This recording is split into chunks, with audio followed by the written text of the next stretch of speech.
Do you want your file to appear in more than one folder? Then keep on watching this video.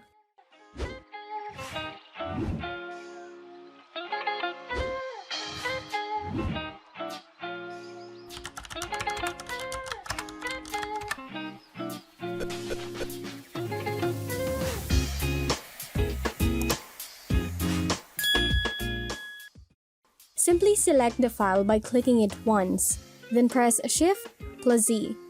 The following menu will automatically pop up, and put your file in the folder where you want it to go, then click Add Shortcut.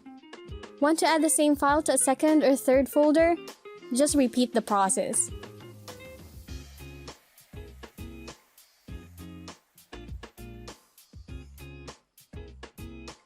You can add any file to as many folders as you want.